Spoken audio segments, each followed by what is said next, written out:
नमस्कार, फर्स्ट बिहार झारखंड देख रहे हैं आप और मैं हूं आपके साथ प्रिया। आज 16 जनवरी है, जिस दिन का सबको, पूरे देशवासियों को इंतजार था। आज 16 जनवरी को कोरोना वैक्सीन सभी स्वास्थ्य कर्मियों को पड़ने वाला है। जब से कोरोना वैश्विक महामारी हमारे देश में आया, उसके बाद से सभी लोग चिंतित थे कि कोरोना वैक्सीन कब आएगा। कोरोना वैक्सीन के ट्रायल होने के बाद, सभी चीज़ें प्रक्रिया पूरी होने के बाद आज 16 जनवरी को जब डेट पड़ा कि स्वास्थ्य कर्मियों को सबसे पहले कोरोना वैक्सीन दी जाएगी, उसके बाद सभी लोग इस दिन का इंतज़ार कर रहे थे। जी हाँ, आज 16 जनवरी को सभी जगहों पे अलग-अलग सेंटर बनाए गए हैं जहाँ पे कोरोना वैक्सीन दी जाएगी। उसके बाद अगर किसी तरह की रिएक्शन हुआ, उसके लिए भी इंतज़ामात किए गए हैं।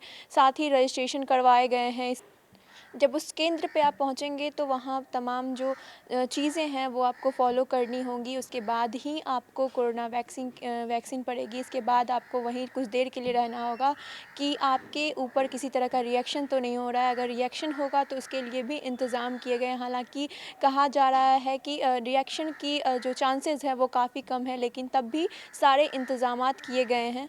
बिहार में आज से कोरोना वैक्सीन का टीका लगना शुरू हो जाएगा। बिहार में सबसे पहला टीका आईजीएमएस के सफाई कर्मी रामबाबू और दूसरा टीका एम्बुलेंस ड्राइवर अमित कुमार को लगेगा।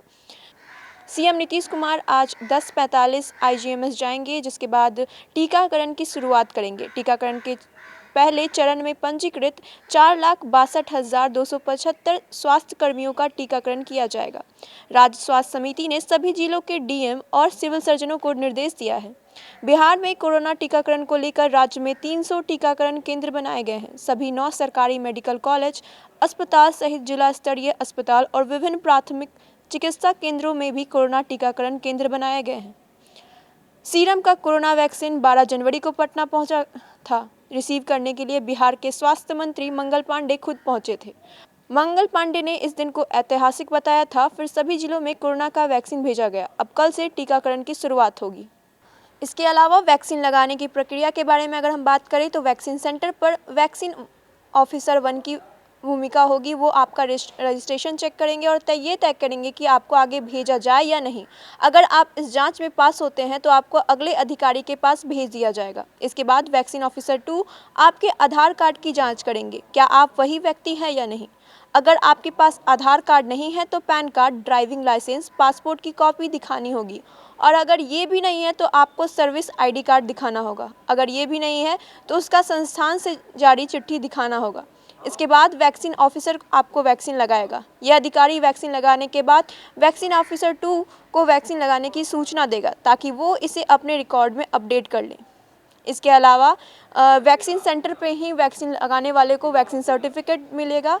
साथ ही रिएक्शन से निपटने के लिए सेंटर पर मौजूद बहुत सारे इंतजाम किए गए हैं। वैक्सीन लगाए जाने के अगले आधे घंटे में अगर किसी को रिएक्शन होता है तो उसके पर्याप्त इंतजाम वैक्सीन सेंटर पर होंगे।